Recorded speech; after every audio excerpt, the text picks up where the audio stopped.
Welcome to Kwento Kids! Sumabay sa aming pagsalaysay ng mga kwentong puno ng saysay.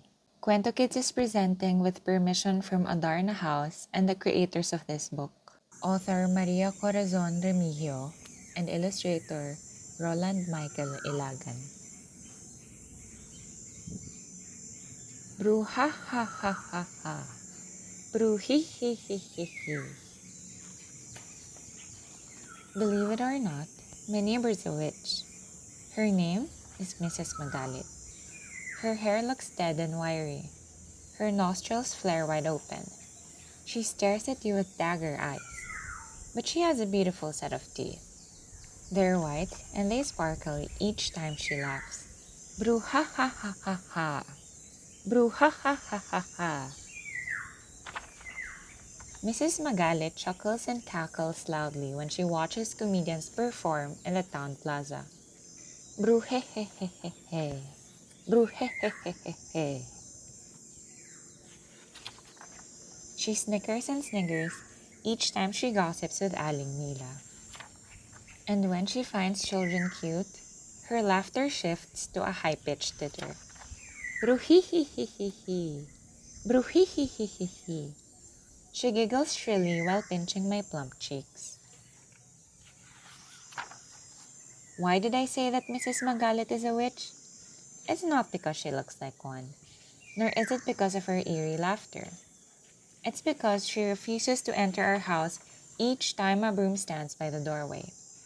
My grandma said, and may her soul be in heaven, that warlocks and witches are terrified of clean, spit-polished, and spick-and-span houses. The broom bars them from entering. And there's another reason. She eats with her left hand. And that's how warlocks and witches eat, according to Grandma. I'm not really scared of Mrs. Magalit. I just don't like to see her at night. When it's deep into the night and she watches late-night shows on TV, peals of her horrifying laughter raised goosebumps on my skin. Bru-ho-ho-ho-ho-ho. Bru-ho-ho-ho-ho-ho. Her resounding guffaw shatters the night, and I feel the earth quake and tremble under me. Once, Mrs. Magalit tripped and her sparkling white teeth flew out of her mouth.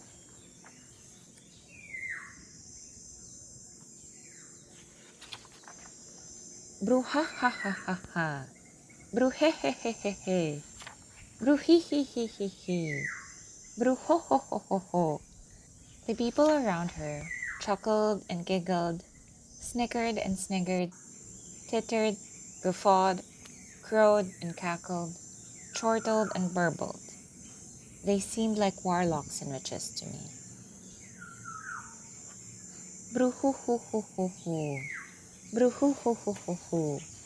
Mrs. Magalit sniffled and whimpered while picking up her cracked dentures. My heart bled for her as I helped her get up on her feet. We passed her house and I asked her in, wishing that she could rest for a while. I totally forgot that Mom had just finished cleaning and that she had left the broom by the doorway. Oh, please, child, I won't come in anymore. My slippers are dirty. I persuaded her some more and she entered our home.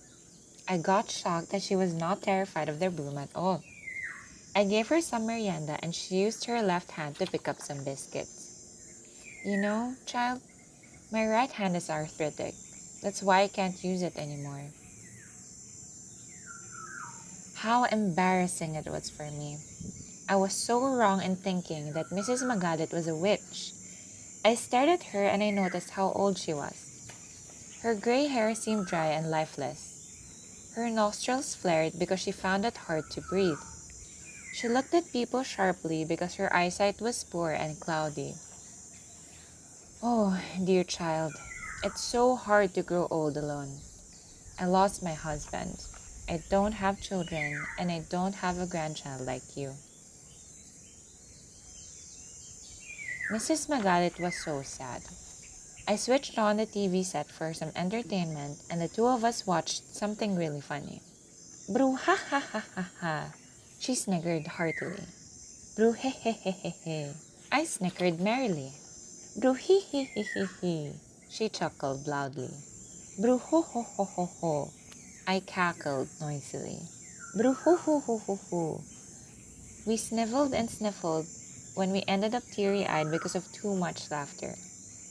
From that time on, I didn't call Mrs. Magalit a witch. I ended up calling her Grandma.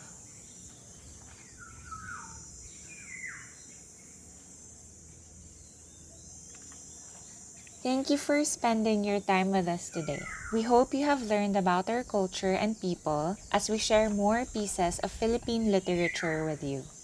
You can also read Adarna House books online through buribooks.com, an extensive e-library of Adarna House books.